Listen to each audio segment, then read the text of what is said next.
ময়মনসিংহে বাংলাদেশ কৃষি বিশ্ববিদ্যালয়ের প্রথম বর্ষের শিক্ষার্থীকে র্যাগিংয়ের ঘটনায় ২৮ জনকে হল থেকে ১ বছরের জন্য বহিষ্কার করেছে কর্তৃপক্ষ। র্যাগিংয়ের বিষয়ে জিরো টলারেন্স নীতি অবলম্বন করা হবে বলে জানায় তারা। ময়মনসিংহ বিভাগীয় প্রতিনিধি আতাউর রহমান জুয়েলের তথ্যচিত্রে ডেস্ক রিপোর্ট। হুসেন শহীদ সোহরাওয়ার্দী হলের রিডিং রুমে শনিবার রাত ৯টা থেকে 12:30 পর্যন্ত প্রথম বর্ষের বেশ কিছু শিক্ষার্থীকে ডেকে নিয়ে দাঁড় করিয়ে নিয়মকানুন শেখানোর নামে র্যাগিং করে সিনিয়র শিক্ষার্থীরা। এ ঘটনায় এক শিক্ষার্থী অসুস্থ হয়ে পড়ে।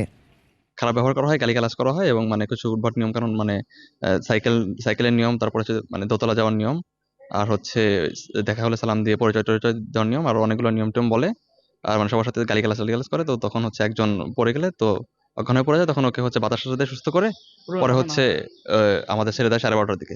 এ নিয়ে ক্যাম্পাসে উত্তেজনার সৃষ্টি হয়। ৩ ঘন্টা দাঁড়িয়ে যে র্যাগিং কালচারটা করা হচ্ছে, গেস্ট রুমে রেখে তাদেরকে র্যাগিং করা হলো, এই ঘটনা কিন্তু আমরা বিগত দিনে দেখে এসেছি।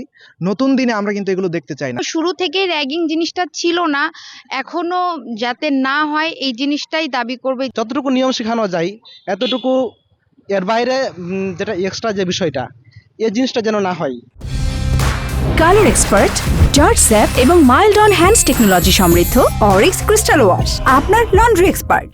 এ ঘটনায় রোববার রাতে র্যাগিংয়ের সাথে জড়িত থাকার অভিযোগে ২৮ শিক্ষার্থীকে হল থেকে ১ বছরের জন্য বহিষ্কার করে কর্তৃপক্ষ। যেটা 5ই আগস্টের পরে বাংলাদেশ, এখানে এই ধরনের কোনো দুষ্কৃতিকারদের কোনো স্থান নেই। এবং বাংলাদেশ কৃষি বিশ্ববিদ্যালয় অ্যাটলিস্ট হোসেন শহীদ সোহরাওয়ার্দী, আমি যতক্ষণ প্রবেশ আছি, এই ধরনের কোনো বিষয়কে কোনো ধরনের কোনোভাবে মেনে নেওয়া হবে না। অনৈতিক আচরণ বা শৃঙ্খলা ভঙ্গের অপরাধে উনি কিন্তু শাস্তিমূলক ব্যবস্থা নিতে পারেন। আমাদের উপস্থিতিতে ওনার সেই এখতিয়ারভুক্ত শাস্তি ছাত্র 2বার ইম্পোজ করছেন, 1 বছরের জন্য উনি বহিষ্কার করেছেন। এ ধরনের ঘটনার পুনরাবৃত্তি যেন আর না হয় চাওয়া ভুক্তভোগীদের। সমার ইসলাম, ডেস্ক রিপোর্ট, 21 টেলিভিশন।